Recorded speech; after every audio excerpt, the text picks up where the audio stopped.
Chào tất cả các bạn. Hôm nay quay lại với kênh của mình nhé. Các bạn nào yêu thích kênh của mình thì đăng cho mình xin một cái subscribe đi nhé. Subscribe nhé. Một subscribe thôi để làm tinh thần mình ra video tiếp theo nha các bạn. Hôm nay mình sẽ giới thiệu cho các bạn một cái app nó có thể kiếm được tiền nha các bạn. Trong điện thoại cũng có mà trong cái laptop cũng có nha. Bây giờ mình mở cái browser lên là Google nha các bạn. Mình mở Google lên thôi. Trong đây thì mình có sẵn nha, nhưng mà các bạn cứ gõ vậy nè. Giờ mình gõ cho các bạn thấy nha. kiki.ers.com.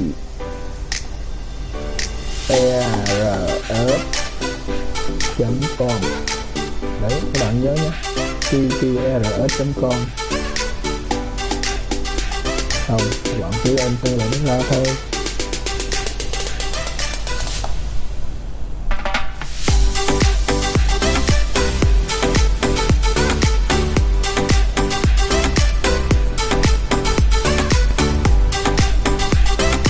Đó, xong rồi các bạn. Xong rồi nha. Xong rồi. Bây giờ chúng ta chỉ cần nhập cái email vô thôi. Cái email nào các bạn đang xài nha. Cái Gmail đó các bạn đang xài này, để mình nhập cái Gmail này vô để cho nó gửi cái mã code để mình xác nhận, mã code để mình xác nhận. Mình để một lát mình nhập vô thôi, mình đăng ký vào nha các bạn. Chỗ này là name thôi nên mình để tên mình thôi, các bạn để tên gì thì để tùy mình thôi. Còn đây là password là mật khẩu nha các bạn. Mật khẩu để các bạn đăng nhập vào đấy, các bạn để sao mà để nhớ chứ đừng có để khó quá, nhớ không được thì nó quên, nó bỏ cái tên này, bỏ cái tài khoản này và nó nhập gì nhập nha. Còn đây này, quan trọng là cái này nè, referral code này. Đây chỗ này là các bạn nhập như vậy nha, để mình cho cái mã cho các bạn nhập ha. Các bạn nhớ nhập cho đúng nha, không đúng là mình đăng nó không có được cái tiền nhiều đâu. Đấy các bạn nhớ đấy là 2 G ớt, hai cái ớt lớn và một chữ ớt nhỏ nha. Cái C và chữ B lớn và chữ 5, số 5. Đấy các bạn nhớ cho rõ nha. Cái này các bạn phải nhập cho đúng. Xong rồi các bạn sync up là nó đi thôi. Bây giờ mình có sẵn, bây giờ mình chỉ cần sync up thôi, mình không cần đăng ký nữa. Này, cái Gmail của mình đã đăng ký sẵn. Nếu các bạn mà đăng ký vào chỉ cần nhập cái Gmail vô và điền thông tin tên, mật khẩu thôi là nó sẽ gửi cái mã vô cái Gmail của chúng ta và chúng ta lấy cái mã đó và nhập.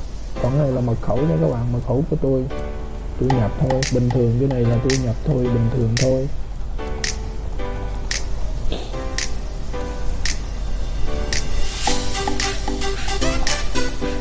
Giờ tôi log in vô nha, để xem nó vô được hay không.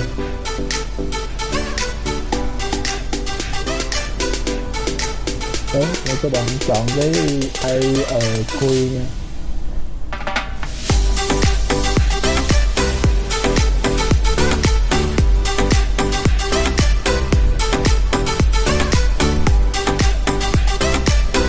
Cái này cũng dễ, bình thường.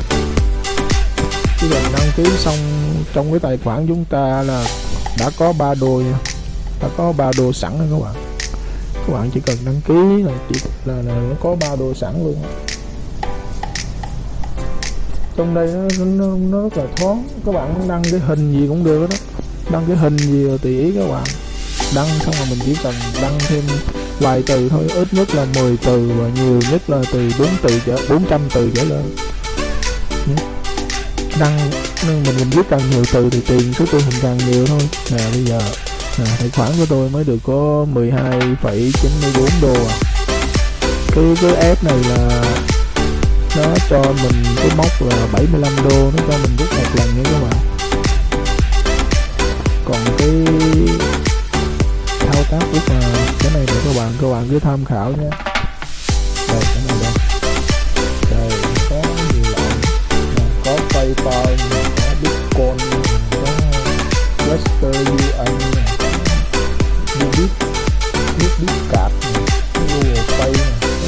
theo kiểu nào cũng được, nhưng mà phải đủ 75 đô nha các bạn. Còn mấy dưới này là mấy thông tin mấy này kia các bạn cứ vô tham khảo và đọc là biết được. Đây mình cho các bạn xem nha. Đấy,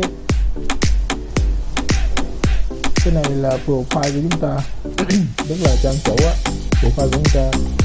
Còn đây cái page là chúng ta tạo thôi, chúng ta kích vào nó, chúng ta tạo một cái page, một cái trang để mình đăng cái hình. Đây, mình vừa đăng xong cái hình được 1 đô đây, tấm hình và một bài viết được 1 đô, 1 đô, 1 đô, 1 đô nha. Còn cái này là 0,99, nó cũng gần 1 đô các bạn. Mà làm sao mà đăng được hay các bạn ha. Đây mình vô cái này đây, bên góc trên trái đây nó có cái dấu cộng, các bạn cứ nhấp vô đây. Đấy, vô đây là được liền.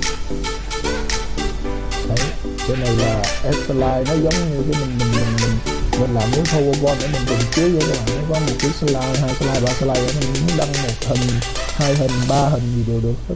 Mình đăng một hình chúng mình ghi 2 ba câu cái hình đó, xong rồi mình lưu, mình mở thêm cái slide nữa, rồi mình đăng một cái tấm hình mình viết vài ba câu vô thôi nữa. Mình viết xong rồi mình viết thêm thì viết thêm thì thôi, mình tạo 1 slide, 2 slide, 3 slide thôi. Bên đây là cái title là cái chủ đề của tấm hình và cái bài viết nó liên quan với nhau nha các bạn. Nhớ là cái bài viết và cái tấm hình nó phải liên quan với nhau. Cái này là chủ đề nè, mình viết nó tựa đó, cái tựa đó. Còn bên đây là page nè, tức là trang của mình đó. Mình phải lựa trang để mình đăng nha các bạn, đừng có đăng lên trang của người ta nha. Nếu như trang của mình thì mình nhấp vô mình đăng thôi. Đó, vậy đó. Xong cái get more point là nó đăng đó, đăng lên đó, đăng lên xong là được 1 đô liền. Các bạn cứ làm thử đi, rất là dễ, không có gì hết á. Rồi xong các bạn rảnh thì các bạn cứ đi ép lửa, nó có cái lửa giống đây để mình làm thử cho các bạn xem nha. Đây bên đây ha, đây là của người ta này, đây là trang chủ, mình xem của người ta sao.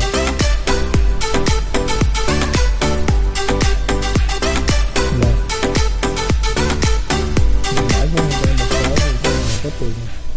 Cái này có tiền, đây có tiền này 0,74 đô. Và với lại các bạn muốn đăng mà một tấm hình và một bài viết mà có tiền á, có được một đô đó, nó được 1 đô đó, các bạn phải làm sao nha. Các bạn rảnh thì các bạn cứ đi add cái lửa này nè, cái file này, các bạn add một cái là mình được 1 điểm đấy. Các bạn add cho người ta là mình được 1 điểm, rồi mình sẽ thu thập cái điểm đó. Chừng nào mà mình không đủ điểm mà nó sẽ lên cái chữ, nó sẽ lên cái chữ mà thiếu bao nhiêu để mình đăng đó các bạn nè. Để mình mở cho mình xem, mình bây giờ bữa nay là mình thiếu bao nhiêu nè. Đây, bữa nay là mình thiếu 45 new font là thiếu 45 điểm mới.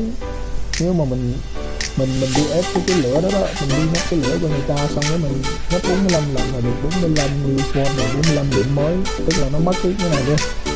Khi nào mà mất cái này là mình đăng là được từ 1 đô trở lên đó các bạn. Bây giờ các bạn phải nhớ vô đó. Khi nào mình nhấp mình đăng là nó hiện lên cái chữ này là cái chữ là in order to start your shoot server. Tức là mình phải có đủ điểm nha các bạn. Như vậy mình phải đi ép người ta, phải đi like giống như like đó, giống như mình like đó, cái lửa này giống như mình like đó, 1 like là 1 điểm, mình like người ta được 1 điểm, mình được 1 điểm rồi đó các bạn. Cái này là cái mấy cái hot này, cái này là hot rồi, hotspot này, super cater rồi new code rồi nhiều lắm. Này người ta chơi nhiều lắm các bạn, rất là dễ. Còn cái này là mình thay cái số lửa và số người xem của chúng ta và số tiền. Còn bên đây là cái hộp quà tặng, mà mình có tiền thì mình mua, mình không có tiền thì phải mua. Đây là trang của chúng ta, để mình có được bao nhiêu nó lên đây. Thì là có bao nhiêu đây thôi, mình được bao nhiêu. Đây chỉ có một trang thôi, cái trang các bạn nó tạo bao nhiêu cũng được, nó rất là dễ.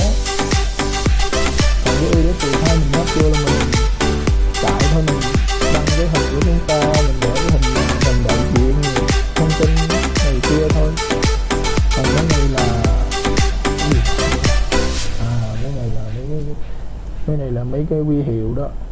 Này, từ 5 năm năm năm hình trở lên, 5 code trở lên đó, mình nâng 5 lần là nó có cái này, mà từ 10 lần trở lên là nó theo cấp bậc này các bạn, theo cấp bậc nha, theo cấp bậc lên đến 2.000 cộng 6.000 là hết. Cái này nếu các bạn rảnh mỗi ngày mà các bạn cứ đăng mỗi ngày, nó cho mình đăng 10 lần, trong một ngày đăng 10 tấm hình và 10 bài viết nha các bạn. Nếu mà các bạn có đủ điểm mà đăng 10 lần một ngày, các bạn kiếm được 10 đô la. Chỉ cần ngồi bấm điện thoại thôi là có 10 đô la. Trong điện thoại mà giống máy tính nó cũng giống nhau à, cũng có trong điện thoại nếu mà iOS nó cũng có, trong cái App Store nó cũng có như này nè, có phần mềm này nè. Còn mà bên Google Play của chúng ta, Android nó cũng có cái phần mềm này thôi. Các bạn cứ tải về và đăng nhập thôi, tạo cái kênh là có tiền nha các bạn. Rồi mình chỉ các bạn đến như đây, và chúc các bạn thành công nha. Đừng quên ấn subscribe hay là đăng ký cho mình nha các bạn. Cảm ơn các bạn rất nhiều, hẹn gặp lại ở những video sau nha các bạn. Subscribe vào YouTube này, nhớ subscribe kênh nhá. Mấy bạn nhớ subscribe kênh nhá. Ok, nhớ subscribe kênh.